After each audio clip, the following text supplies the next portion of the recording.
Sudah lama saya tidak membaca dan menganalisa hasil-hasil survei yang dilakukan oleh lembaga survei sahabat saya, Mas Burhanuddin Muhtadi. Ya, itulah indikator politik. Hari ini tidak sengaja saya membaca rilis survei dari indikator ini, yakni mengenai tingkat kepercayaan publik terhadap satu kasus besar yang hingga kini masih belum menemukan titik terangnya. Judulnya pun serem. Mega skandal korupsi di sektor tata kelola minyak. Siapakah yang disebut dalam survei tersebut? Tentu kita bertanya. Tapi kita sudah mengerti jawabannya. Ya, satu nama, Riza Khalid. Ternyata publik masih ingat sosok ini, menurut survei itu. Lalu, siapakah dia? Tentu bukan salah Anda. Skandalnya memang seakan tenggelam terlalu cepat. Bahkan ketika kerugiannya membengkak sampai ratusan triliun rupiah. Tapi lihatlah angka survei dari indikator. 87,3% responden survei meyakini bahwa Riza Khalid memang terlibat dalam skema rente minyak nasional. Angka itu tidak main-main dalam politik. Itu setara vonis sosial. Artinya angka 87,3% itu adalah keputusan yang sangat tinggi dari sisi vonis sosial, terutama responden. Masalahnya adalah negara ternyata belum mengkonvensi vonis sosial itu dengan vonis hukum. Ini masalahnya. Tapi ada baiknya kita kembali lagi ke awal mula skandal ini. Mari saya ceritakan. Cerita ini sebenarnya dimulai bukan dari Riza Khalid, melainkan dari soal tata kelola minyak. Tepatnya 24 Februari 2025. Kejaksaan Agung membuka penyidikan dugaan korupsi di Pertamina, termasuk anak usahanya dan perusahaan-perusahaan kontraktor migas dari tahun 2018 hingga tahun 2023. Di tahap awal, fokusnya sederhana. Bagaimana bisa ada broker yang selalu menang tender? Bagaimana mungkin harga dasar BBM bisa terus naik tanpa kendali? Alhasil, negara selalu nombok alias tekor besar. Subsidi juga jadi jebol. Nama Riza Khalid belum disebut waktu itu, tapi struktur permainannya mulai terbaca. Bulan-bulan berlalu dan Februari 2025 menjadi momen penghubung. Anak Riza Khalid bernama Muhammad Keri Andrianto Riza ditetapkan sebagai tersangka. Ia terlibat dalam skema impor dan pencampuran BBM yang licik. Apa itu? Dokumen menyebut RON 92, tapi faktanya yang dikirim ternyata hanya RON 90 yang kemudian di-blended. Di atas kertas, namanya Pertamax. Di lapangan, disebut Pertalite. Dua nama yang berbeda, dua fungsi yang berbeda, dua benda yang berbeda. Dan negara membayarnya dengan harga sangat mahal. Masyarakat yang dirugikan. Di sanalah seantero Nusantara ribut, gaduh, marah. Sampai akhirnya banyak yang menaruh curiga pada pompa bensin milik Pertamina. Bahkan hingga hari ini tidak mudah memperbaiki image dan citra itu. Ketika publik baru mulai sadar bahwa ia bukan sekedar markup, melainkan manipulasi spesifikasi yang berdampak ke APBN dan kualitas bensin di SPBU, kejaksaan pun bergerak cepat. Pada tanggal 10 Juli 2025, nama Riza Khalid resmi ditetapkan sebagai tersangka. Publik pun puas karena akhirnya tersentuh juga nama yang selalu menjadi perbincangan publik ini. Ia disebut sebagai pemilik tersembunyi dari perusahaan yang menguasai terminal BBM Merak. Ia juga diduga memaksa masuknya proyek sewa terminal yang belum dibutuhkan, mencabut skema kepemilikan dari kontrak, dan bahkan menetapkan harga sewa yang bikin gatal logika kita. Terminal itu menjadi mesin rente, Pertamina jadi sapi perah, negara menanggung sisa-sisa. Sakit sekali rasanya. Tapi tepat ketika publik mulai bersorak karena sudah ditetapkan tersangka, ternyata orangnya sudah tidak ada di negeri ini, tidak ada di republik ini. Ia sudah kabur. Riza Khalid sudah di luar negeri sejak sebelum status tersangka diumumkan.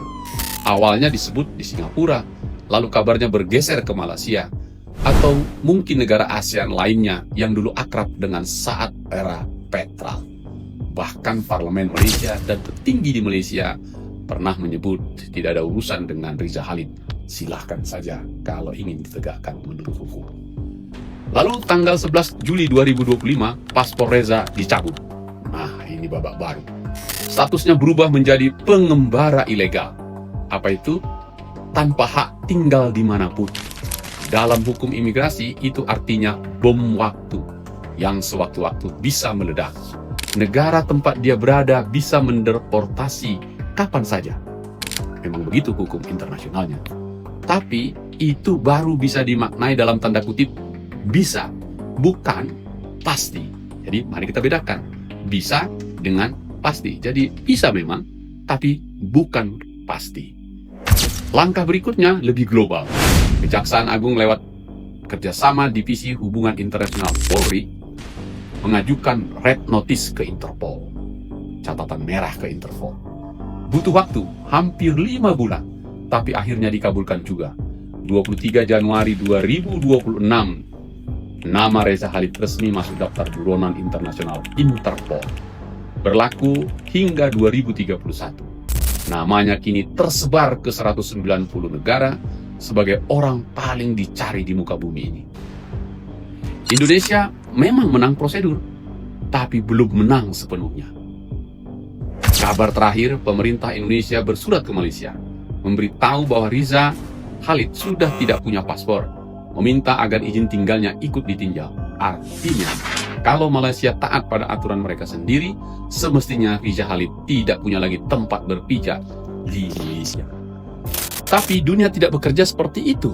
Hukum hanya satu dari sekian banyak variabel dalam permainan orang seperti Riza Khalid. Ada bisnis, ada jaringan, ada diplomasi, ada negosiasi yang tidak selalu pakai tanda tangan. Ini pun faktor yang menentukan juga. Kita tahu dia bersalah, setidak-tidaknya menurut publik. Kita tahu dia buron. Tapi sampai hari ini, kita tidak tahu apakah negara benar-benar ingin menjemputnya. Ini pertanyaan kita semua. Saya berkali-kali mengangkatnya di sidang atau rapat di Komisi 3 DPR RI bersama Kejaksaan Agung untuk memberikan dorongan dan energi agar segeralah menangkap Riza Khalid. Atau ini hanya permainan waktu agar semua orang lelah mengingatnya. Seperti biasanya, itu terjadi di pikiran publik. Tapi setidaknya saya beri kabar baik kepada kita semua. Saya beritahu, jangan dulu buru-buru putus asa. Bahkan kejaksaan melalui Jampitsus sampai hari ini masih terus bergerak, juga berkolaborasi dengan Jam Intel. Mereka tidak diam, mereka tidak tiarap. Jalannya memang sedikit gelap, tapi saya pastikan tidak akan buntu. Jampitsus masih bekerja. Mungkin langkahnya tidak selalu terdengar, tapi bukan berarti mereka tiarap total. Jalan yang mereka tempuh memang bukan jalan tol. Kadang tanahnya becek, kadang lampunya padam, tapi belum ada tanda-tanda buntu. Selama paruh waktu kedua tahun 2025, penyidikan tetap hidup dan berenergi kuat untuk memenuhi harapan dan perintah Presiden Prabowo Subianto. Tegakkan hukum, berantas korupsi. Begitu selalu Presiden menyemangati semua perangkat-perangkat pemerintahan. Satu demi satu saksi dipanggil. Levelnya tidak main-main. Dari wakil presiden sampai manajer, dari anak perusahaan Pertamina sampai SKK Migas, semua dipanggil. Di ruang sidang lain yang sedang berlangsung, tempat para tersangka lain mulai diadili, jaksa juga tidak main aman.